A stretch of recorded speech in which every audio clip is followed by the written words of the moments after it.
start by introducing myself. For those of you that don't know me, my name is Martha Van Berkel, and I am the CEO here at Schema App. I did grow up in enterprise at Cisco. I spent 14 years there, and I have a technical background with a degree in applied mathematics, and I got to go to MIT for strategy and innovation. I am Canadian, so I'm currently coming to you live from Guelph, Ontario, Canada, from our office. I'm not in a cave. Some people think I'm in a cave. I'm the proud mother of 2 children, and I used to, think my job title was for Chief Executive Officer, but these days I'm also the Chief Entertainment Officer when it comes to my kids. And I'm really proud today to be joined by Jeffrey Burns. Jeff, can you go ahead and introduce yourself? Absolutely. So my name is Jeffrey. I am the Customer Success Team Lead here at Schema App. My knowledge graph includes the Maple Leafs because I am a humongous diehard Maple Leafs fan, as well as volunteering for Heart and Stroke.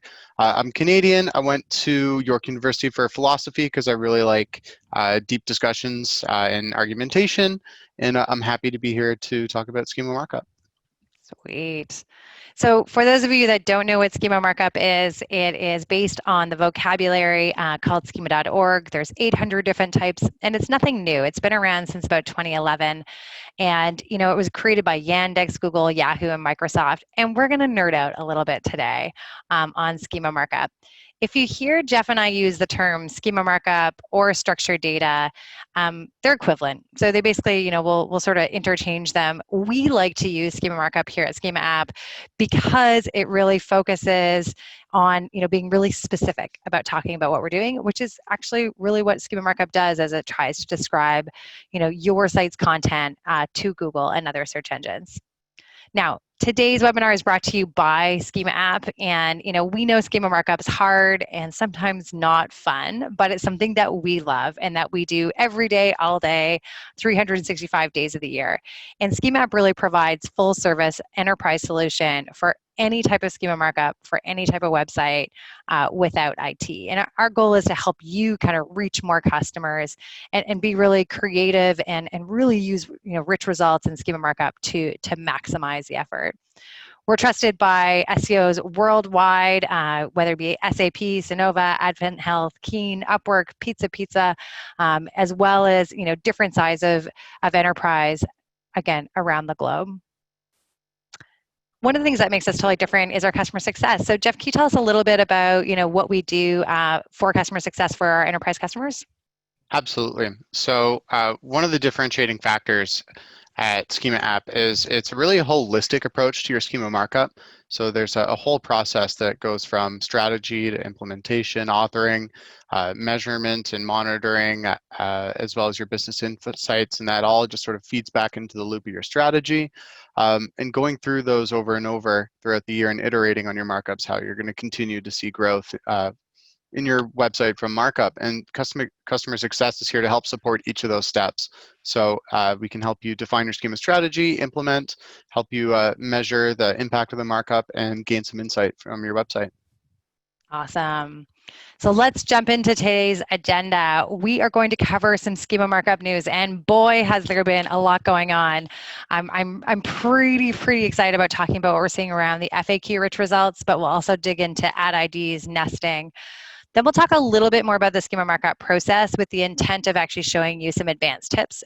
Today, we're going to talk specifically about schema markup for case studies. We're going to share some resources, and then our goal is to wrap up our content so we can get to all of your questions. If you have questions, there is a Q&A panel on the Zoom webinar. Feel free to post your questions there. I'm joined by Brian Tatarnik, who's our Director of Marketing, and Taylor Laporte, who's one of our other customer success managers. They will be sort of going through your questions, lining them up for us to answer them, and then also answering questions that they can on the chat. All right, one of the first things in news, we saw schema.org 9.0 released on July 21st. This is the 8th release of schema markup in schema.org in 2020, which is, by far the year with the most releases we've seen. What was interesting about this release is that it was primarily updates to pending. And pending is really the area where there's, still, I'll say, discussion going on, whether it's new properties or things that they want to add. And the key areas that we saw additions in pending were around product, specifically around product group size, pattern, collection. So really elaborating on how you can describe a product or a group of products. We also saw some introductions of learning. And learning, I think, is a really interesting one, especially with what things are going on in the world around COVID, because so many things have gone online. And then the last one's kind of random, but it's summer, so here in Canada at least. And so they talk about boats, so boat reservations, trips, and terminal. One of the questions, Jess, since you're sort of hands-on with schema markup on a day-to-day basis, like when would you use like a pending property versus or a pending class versus something that's like in a major release? Yeah, good question. So pending usually has updates to the vocabulary with useful classes and properties that don't already exist. It's covering a use case that may have been overlooked or is now just being included. So if you want to be an early adopter or a leader, you might take advantage of these to try and get ahead of your competition. Usually we see, again, like early adopters and leaders just looking to try something different to gain an advantage. Cool. The other key piece, if you don't know about this link, developers.google.com/search/updates, Google's now documenting updates they're making to their documentation. And this is a real gift because prior to this, like they weren't doing any of those updates, and it was actually really hard to track what was going on, something that we used to sort of, almost like crawl through and look for updates. The word clarifications is used 6 times in the last 2 months. And so what I think is exciting about this is Google is trying to help us understand better their recommendations, specifically around structured data. Remember, we talked about it being hard and sometimes not fun. One of the ones that I wanted to highlight that they clarified was around product-rich results, only supporting pages that are about a single product versus a category page or list. Jeff, again, like you work with a lot of our e-commerce customers. Do you want to talk about sort of like the difference between like those detailed product pages and sort of more lists? Yeah, so you're only going to achieve the product rich result on a page that's about a single product or product type. So on your catalog pages where there's multiple products in a list, you're not getting the product rich result there. There's other strategies you might want to implement for those types of pages, different rich results you might want to look for, but for just the product, it's a single details page. Got it.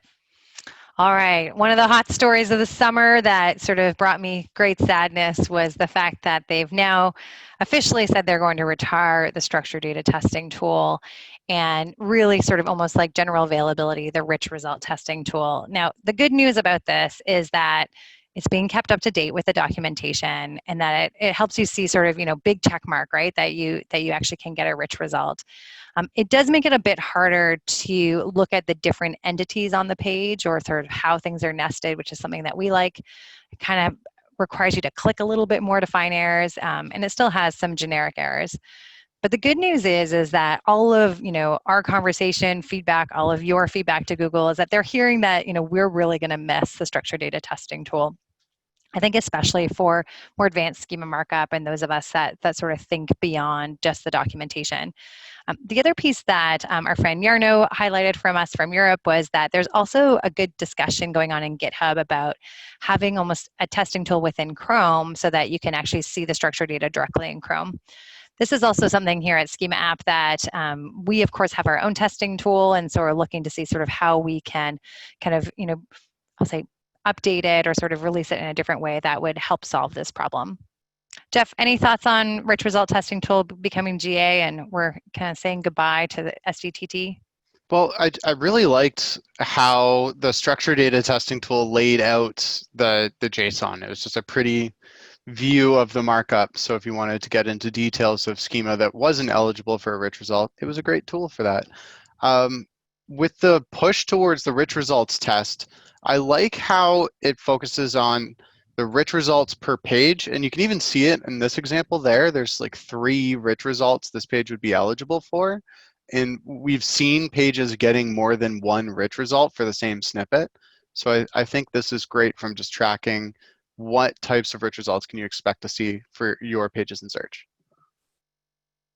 All right, my next favorite topic, FAQ rich results. It has been a bit of a roller coaster. Just when we thought things couldn't get crazier, they did. So we've done a little bit of digging into the FAQ rich results, and we're seeing sort of the impact of the changes that's been happening in July really vary across industries, and specifically e-commerce, health have seen, I would say, the biggest impact. We are also seeing the FAQs returning and looking a bit differently, which would actually tell me that there's some different testing going on or iterations going on with regards to FAQ.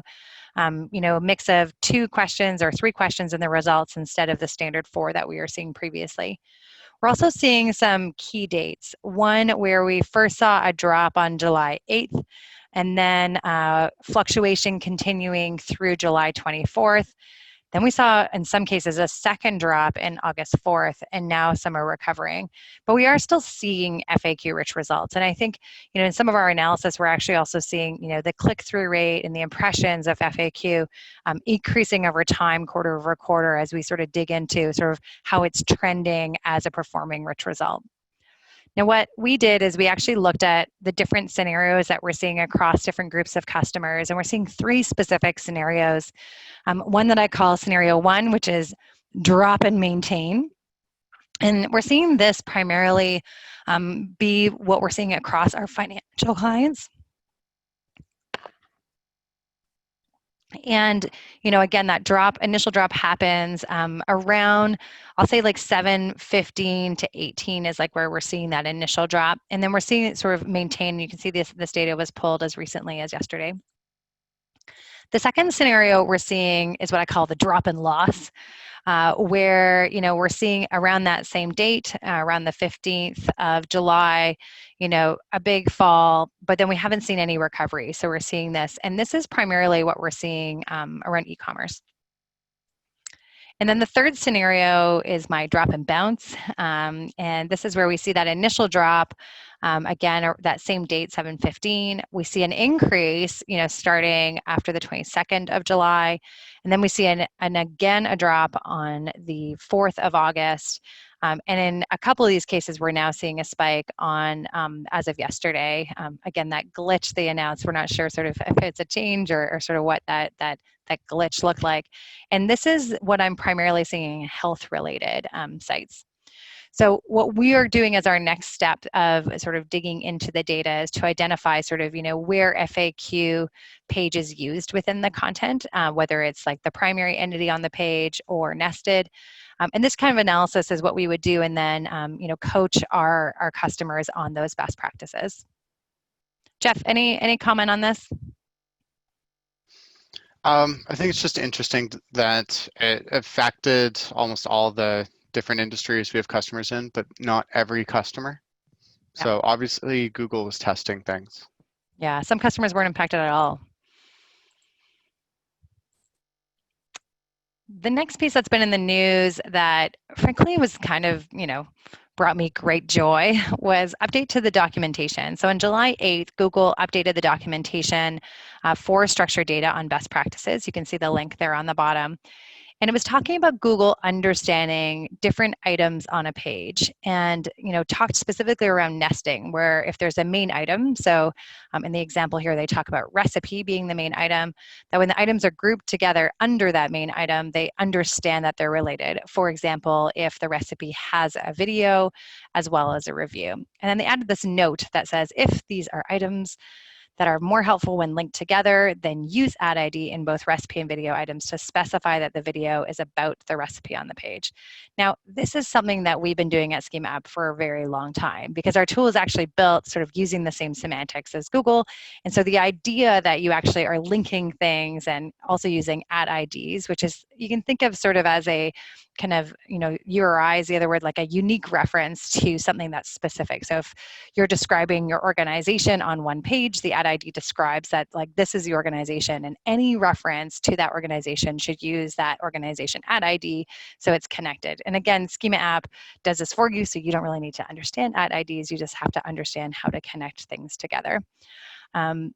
Jeff, thoughts on ad ID and sort of like the benefits and sort of where you see it sort of playing a role? Yeah, so the case you brought up is great. So you can have 1,000 products. that have a manufacturer, and with the at ID, you can communicate that it's 1,000 products from one manufacturer, not from 1,000.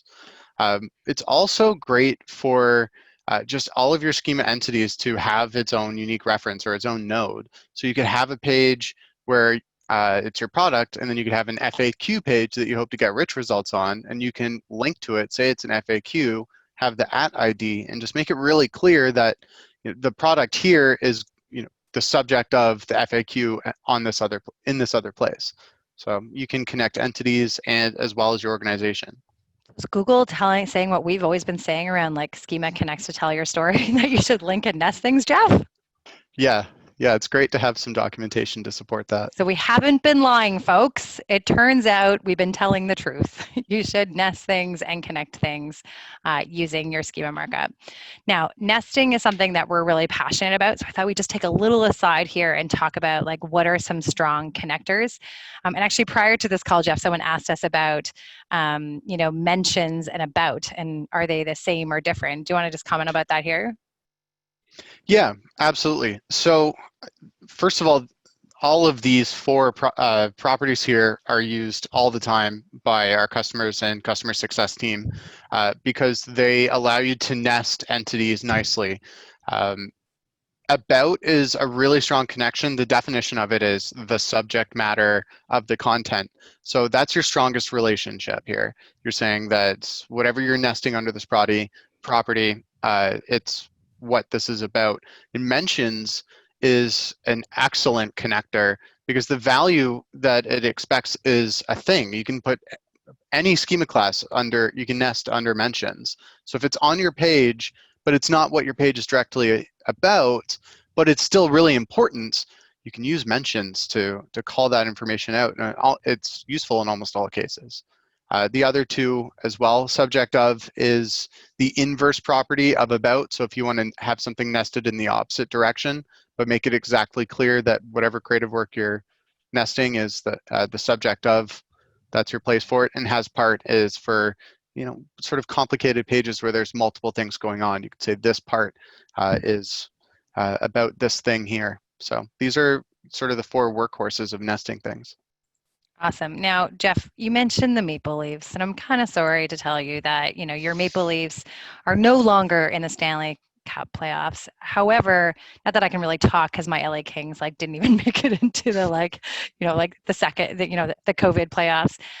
So I thought it'd be kind of fun since all people in Toronto and Ontario are probably now looking to the Raptors, that we would use an example of just illustrating this with an article that's an FAQ about the Raptors. So could you just walk us through how that might look using sort of this whole nesting and some of those strong connectors? Absolutely. So I knew that was coming. The Leafs are out, and that sucks. I think I might look at golf or basketball or some other sport that doesn't break my heart every year. The way I would organize this is it's an FAQ page. You have all these question and answers, like are the Toronto Raptors the division champions or the champions? The answer would be yes, so that's pretty great. But how do I know that all these questions are about the Raptors? And you would use the about property to nest the sports team information.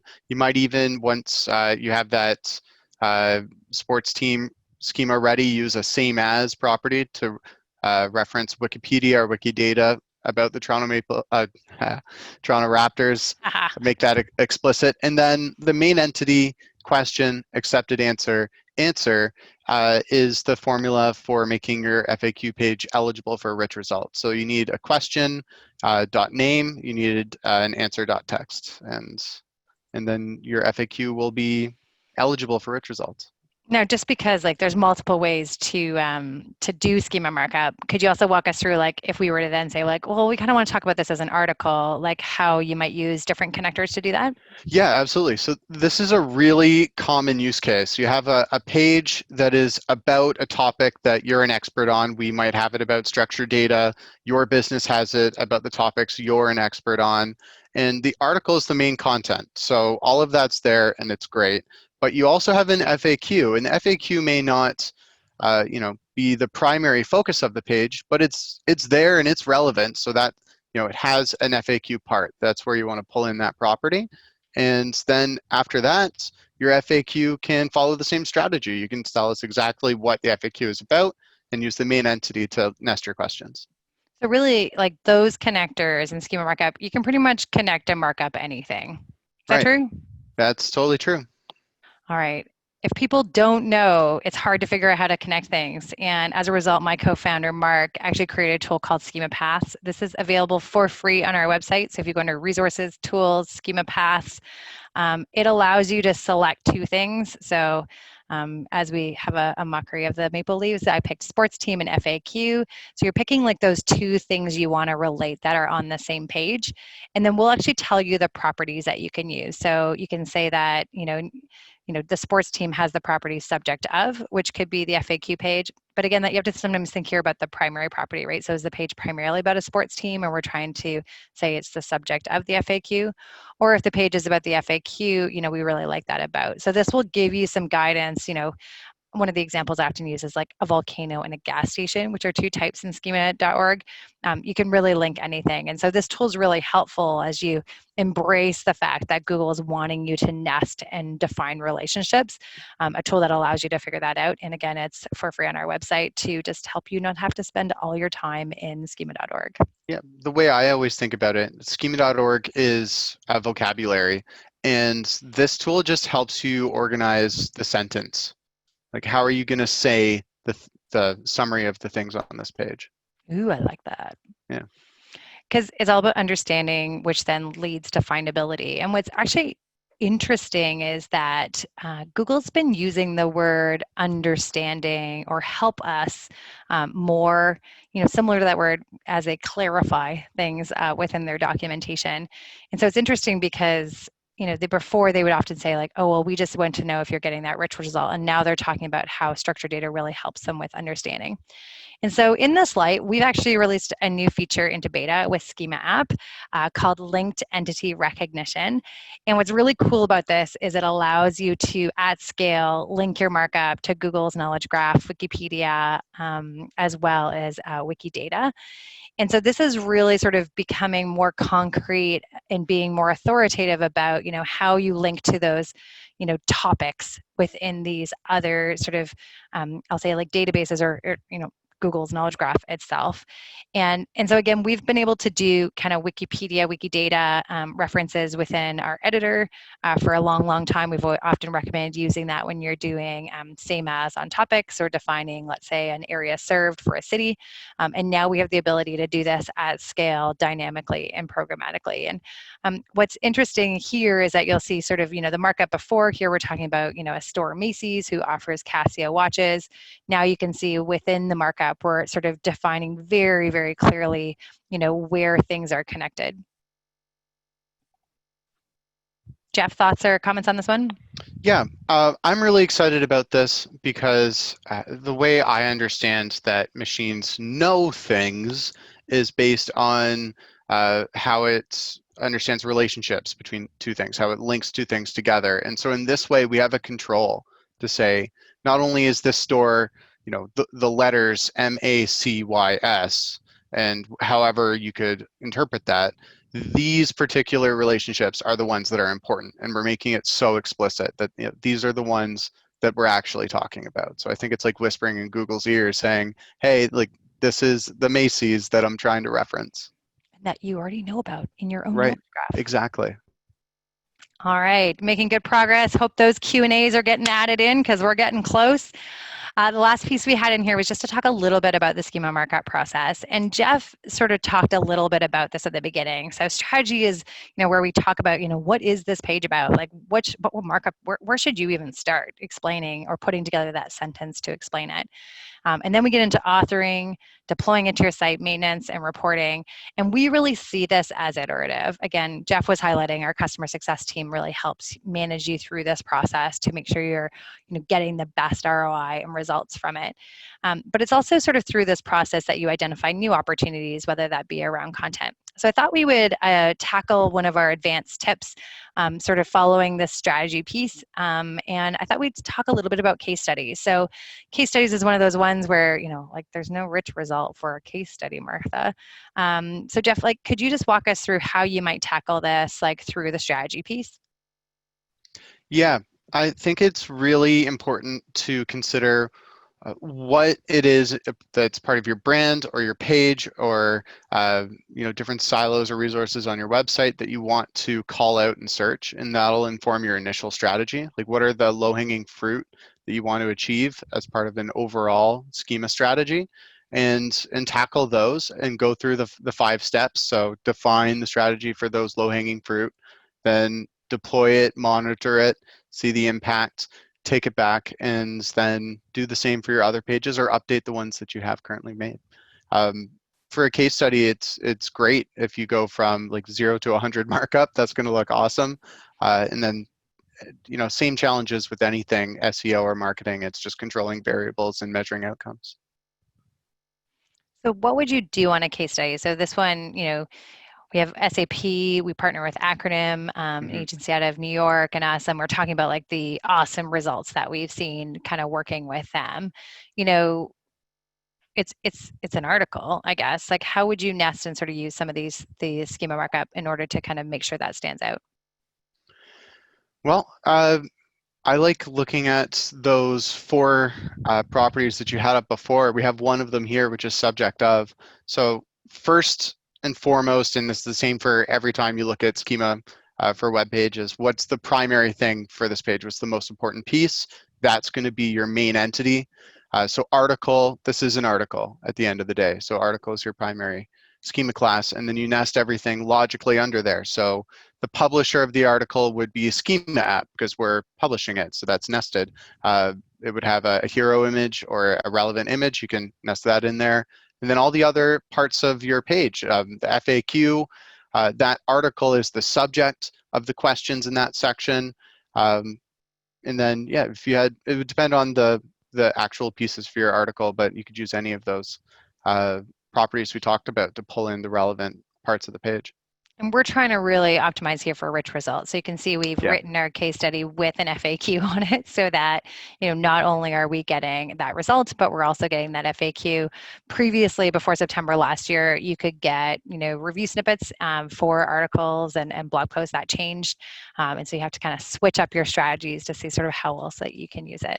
Yeah, I'd say the 3 most common rich results that you would want to try and nest within a primary entity or some other entity would be FAQ being the lowest hanging fruit. You absolutely should think about how you can take existing content and change it into a question answer format and just take advantage of it. The other one would be a how-to. If there's anything on your pages that you can explain how to take advantage of to your customers, nest that in there as well. And then the review snippet's pretty versatile. There's a short list of schema entities that it's relevant for, but it's a really powerful search result.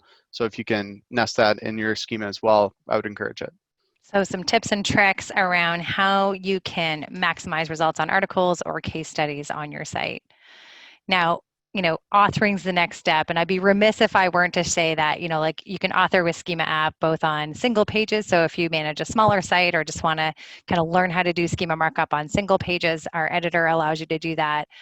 Or our highlighter where you can mark up one page and deploy. So if you're doing a whole grouping of case studies and they follow that same kind of templated fashion, set it up once, set up your tag through a tag manager, and you're good to go. And so if you haven't seen this and you want to learn more, we would love to show you a demo. You can chat with us off our pricing page or just reach out to us.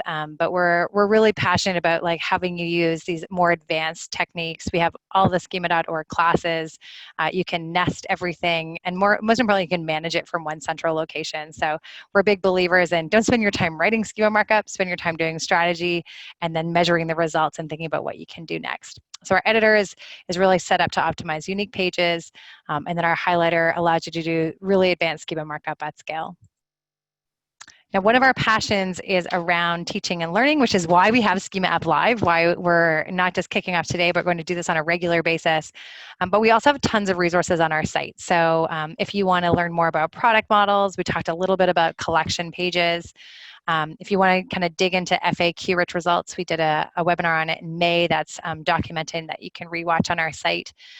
Or if you're still sort of trying to make sure COVID information is being made available, actually FAQ is a great way to sort of share, safety and security procedures that are going on, especially in local business with COVID-19.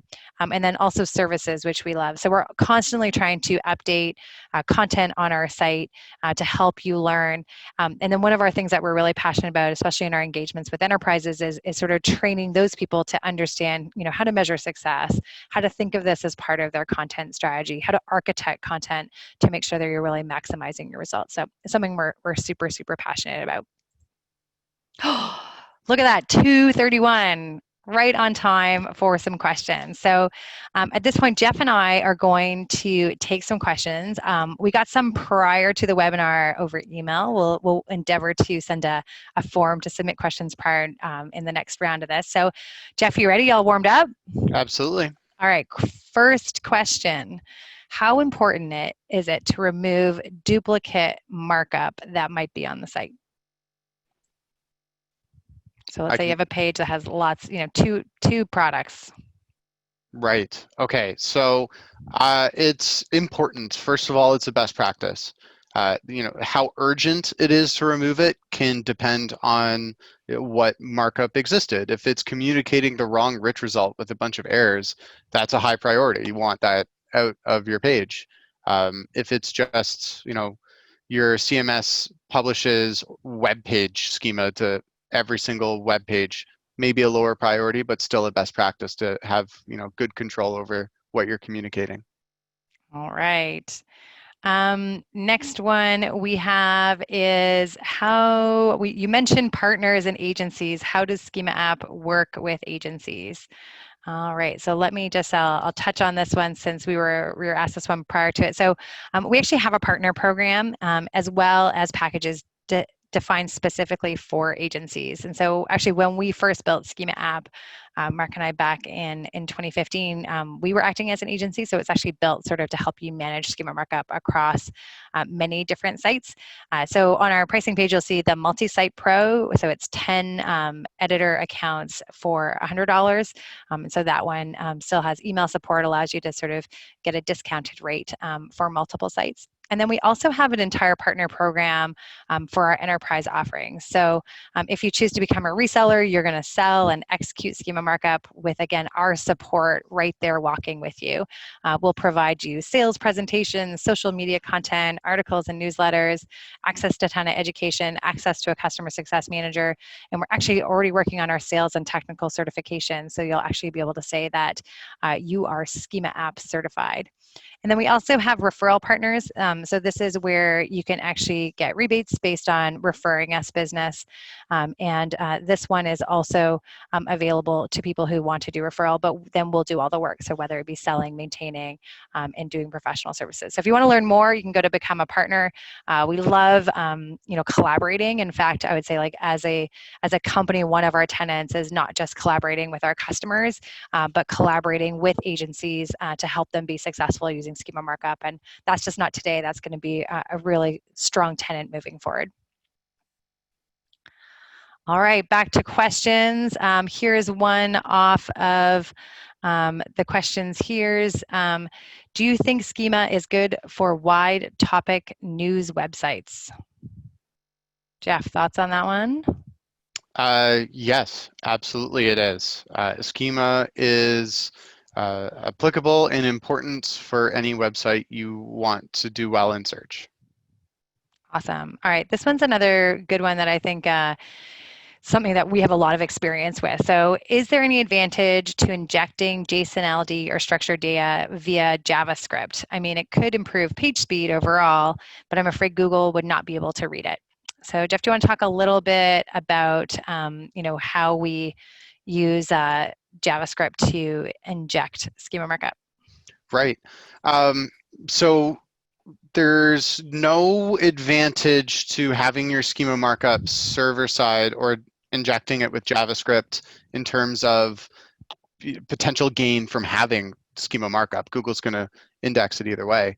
The benefit would be coming from is that an easier option for you and your team to get the markup in the page?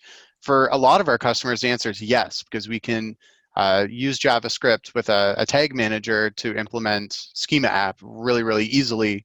Or, if you're worried about page speeds or you want to be sure that Google can index the markup, then, find a solution that gets the schema server side.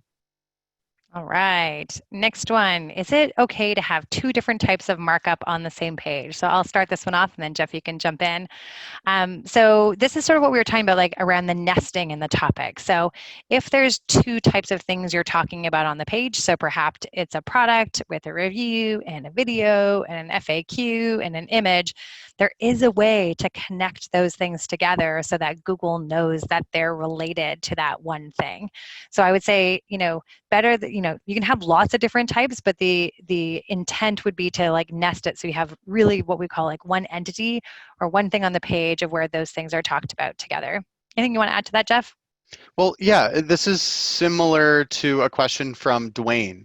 And he says, is collection page an easier way to nest when you have a page that's about different things, an article, an FAQ, a video? And so rather than having all of those things as like top level entities in your schema unconnected, use a collection page. That's a great opportunity for the has part property because it doesn't imply a hierarchy of importance. It's just this is a part, this is the FAQ, this is the video, this is so on. And it's unlikely that there's something on your webpage or two things on your webpage that aren't related in some way. And that relationship is probably important to call out. So find a way to tie it to a primary entity and nest it appropriately. So next question I have is it true that about has to reference a Wikipedia page? The answer is no. About can be about anything. This is sort of where people say sometimes like schema.org is so flexible, but often like if your pages could be about a service or a product that you offer or be about a person that's in your organization. So it can be about something that's defined in Wikipedia and then, hey, that's great, use that. But if there's also a page on your site that talks about that thing or that person or that service, again, link it back to that page. And then, that page could be the same as perhaps what's in that Wikipedia. All right, someone asked if we're going to have slides available afterwards. Yes, we will send out the video recording to be shared so that you can read that. We, again, love to share our knowledge. All right, are you ready for one? Any other great wiki databases for same as property type? So DBpedia is another one. DBpedia right. is sort of like the back end of Wikipedia. You'll see sort of Q references on that or Wikidata.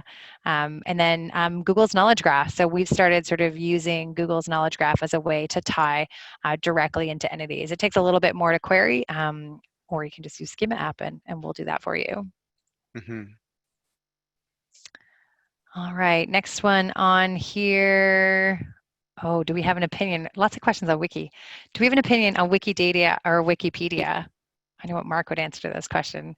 So in Wikipedia, if you look at the URL, often there's like a language denominator in there. So something that sort of says like, this is the definition of zebra, in English, and then there's a page for different languages. Whereas if you go to Wikidata, there's actually a entity page, so it will often have like a Q letter reference in it, and that's, I'll say, like the disambiguated, non-language specific definition of a zebra.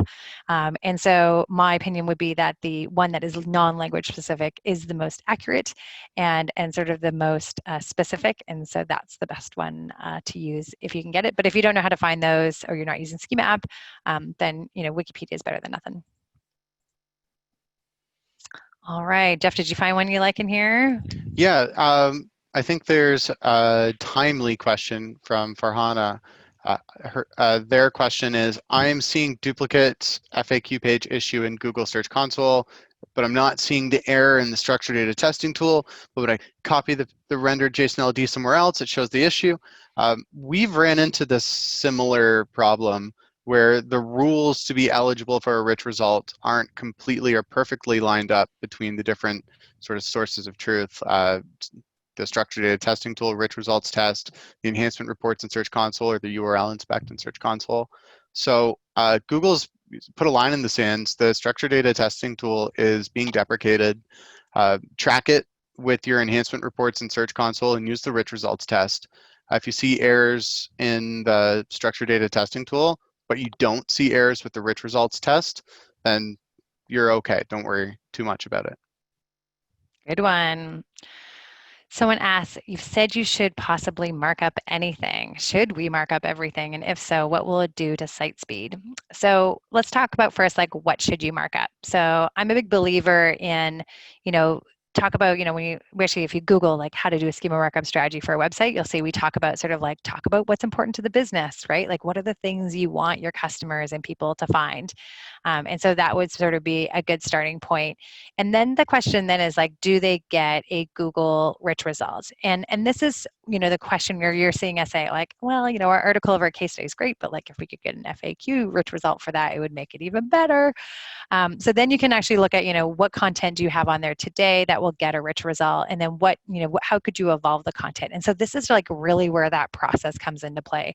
And where, again, like our customer success team spends a lot of time with our customers, identifying opportunities to help the content they really need to be found and the topics and services and products be found, while also maximizing sort of how you can use those rich results.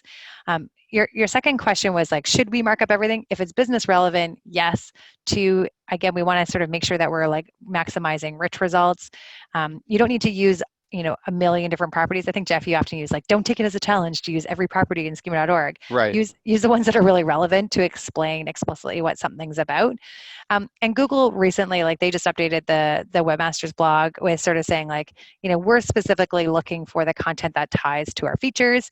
However, other search engines might be looking for other things, but they've also mentioned in the same article that they're trying to understand the content explicitly. So I would say like, optimize the things that are important to your business, and then really look to see how you work on those rich results to drive understanding. And frankly, how you impact site speed is really more about an implementation question. And so, adding markup properly through sort of, I'll say like an enterprise grade solution or a solution that sort of knows how to do things at scale, site speed shouldn't be a problem. All right, other questions? Next question. Oh, I see we've had my co-founder Mark join us too. Mark, we're totally going to put you on the spot and ask you questions. All right, here we go. Where do we see schema going next? Oh, Harmeet, welcome. Bigger picture than pending schema, or what may come after schema in terms of what search engines may want in order to better understand the context of content. So where do we see schema going? Mark, you're the creator of Schema App. You want to jump in here and talk a little bit about where you see schema going? Oh, golly, easy one, softball. Well, it's interesting, I guess, like where did it come from? Like it started with the 4 search engines with Google, Yahoo, Bing, and Yandex, and Yahoo is kind of like not really participating so much now. Microsoft's doing some interesting things. They're kind of keeping up, and Yandex also, they've got some good tools and some interesting opportunities.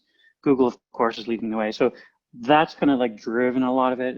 Certainly there's a lot of opportunities, I think, for using that vocabulary to describe other kinds of data sets. So like if you just think of like your marketing knowledge graph or in analytics, you can use a lot of the same sort of things to enhance your analytics. There's some, I kind of think it's the schema.org vocabulary itself continues to be mostly like web type of oriented things, but there's no telling exactly which way it'll go in the future.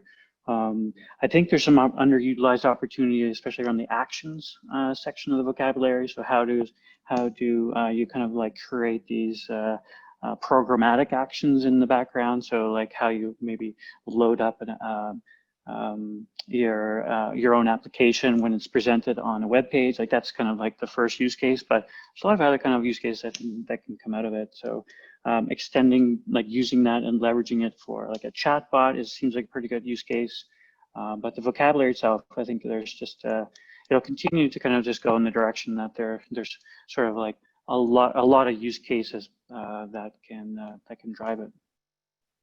Thanks, Mark. I think the other piece to it is, Google makes a lot of money through ads today, right? And we're seeing them change a lot of how the search engine result page changes to engage with people, right? So whether that be, the questions also asked, the featured snippet, changing how they're actually using schema markup in ads. So like, I think that might be sort of an interesting place. Like we've already seen them starting to do schema markup for licensing of images, where again, like kind of where image search and sort of, so I think we might see it sort of start playing more in the paid space, since again, that's sort of core to their business. Voice has, they've basically said like, it'll help us understand across any search platform. So voice, but we see it as like, how do you look at it more broadly within the enterprise? How does it enhance how you look at topics that people are looking at, or how do you use that as Mark said, sort of that marketing knowledge graph or data layer to inform other things. Ooh, I love the futurist questions. Thanks, Mark, for jumping in. All right, someone asked a core question. What do we mean when we say get a rich result? Jeff, do you want to address that one? Absolutely. So when we say you get a rich result, it means that your snippet in search has been decorated with some type of rich information that essentially like you've received the benefit of marking up your page and now have this special decoration in the search results. Fancy results, as I like to call them. Fancy. Someone else asked the question, is schema markup only written in JSON-LD? So schema markup can be written in RDFA, in microdata, and in JSON-LD, but Google has been very clear since about 2015 that they prefer JSON-LD, and it kind of makes sense because JSON-LD is sort of in a block, so it's easier for them to crawl in sort of one spot versus RDFA and microdata sort of in different sort of nested parts of the page, and so it's also more brittle and easier to change. So you can write it in the different pieces, but Google has been very clear that they prefer JSON-LD. All right, here's another one. When it comes to the Schema App platform, does it automatically detect the kind of schema relevant on the page, or does some type of human have to use their brain to identify and look up the template? It's like they know our roadmap, Jeff. So Jeff, today, how do we sort of set up a page? Yeah, today it involves a human. That your customer success team can help you if you're not sure what your primary entity is for the page or what schema strategy to follow. Although our roadmap, maybe Mark wants to talk about with being able to programmatically guess the entity of a page. Yeah, we've been looking at this, and it's certainly a good opportunity.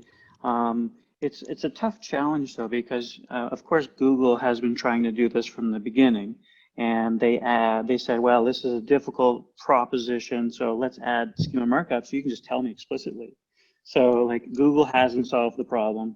So to the extent that we're going to do something, it's just going to help augment the human. I don't think it can really replace the human, because even Google says this is a difficult problem. We need metadata. We need schema.org for you to tell us. Next question, thanks Mark, is what is your view on the use of pending schema? So Jeff kind of answered this previously, like when it makes sense that it is like the most specific way to describe something, or if we're experimenting and wanting to sort of have you be a leader, like it makes sense.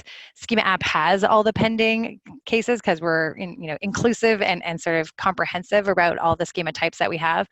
So really it's not sort of, wouldn't be something we say like, hey, do it a core, but if we're working with an innovative organization that wants to be thought forward, it might be the best schema to use. All right, I like this one. Jeff, you measure ROI for your customers on a regular basis. How do you measure the incremental results after implementing schema? So how do you measure the results of your website to begin with? Like what metrics are important for you?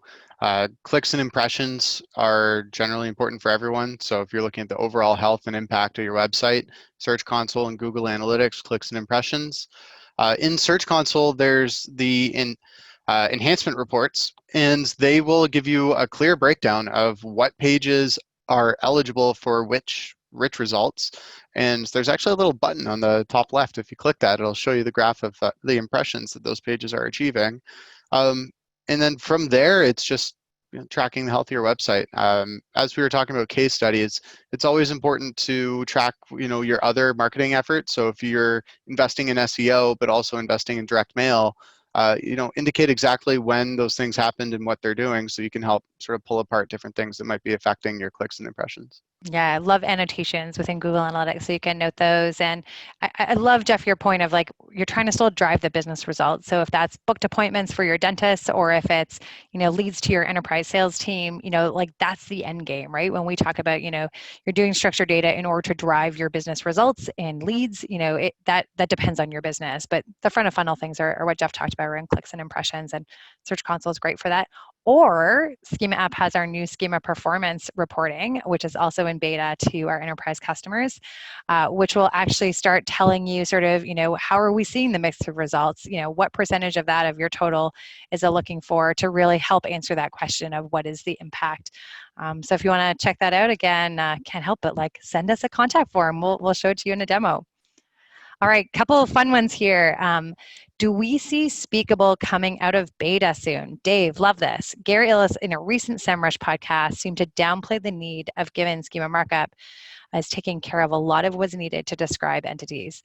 It's interesting because there was like a huge kind of like voice. I think it was like 2017, 2018. Everyone was like super excited. And then at Google I/O, May 20, what year are we in? 2019, so like a year and a half ago, basically they're like, hey, here's FAQ and how-to schema markup. And by the way, if you optimize with schema markup, it'll be like discovered and understood across all our platforms, in which they included voice. And this was sort of after they talked about Speakable. And FAQ is kind of brilliant because it's like question, answer. And if you think about your behavior when you're asking questions to your Google Home or Alexa or so forth, you're asking questions and answers. So with sort of I'll say fast adoption of FAQ schema markup, and even how-to for things where you're asking for instructions, such as a recipe, I kind of feel like those two features are likely taking care of a lot of that.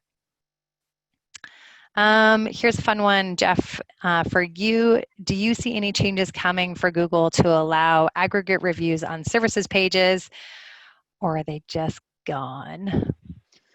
Yeah. If you know this answer, you should like buy a lottery ticket, right? Yeah, that's right.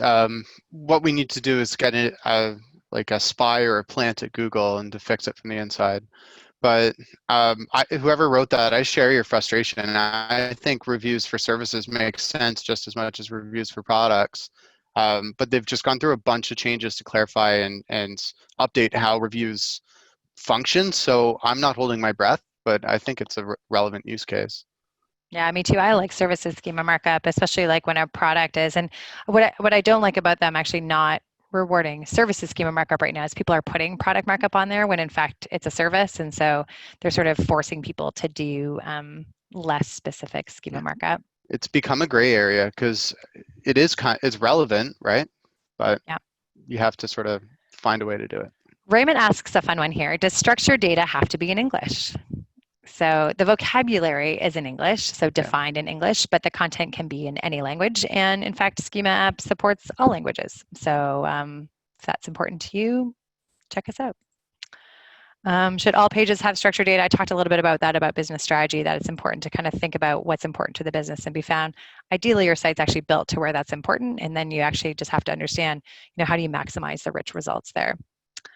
Another one, Jeff or Mark, any ones that you want to jump in here? Oh, can structured data be automated? Oh, well, this one's just too easy. Jeff, you want to jump in on that one? Can structured data be automated? Yes. And if that's your goal, give us a call and I'll help you set it up. You can also use plugins for it. Jeff, good job. So Schema App actually has a free WordPress plugin. So if you're using WordPress, check out Schema App Structured Data plugin. We use it, and we sort of built it to make life easy, and it integrates with our app, but does really robust schema markup on there. If you're on Shopify, you can automate it through our Shopify plugin, or there's other Shopify plugins on there. BigCommerce also has, we have a plugin on there.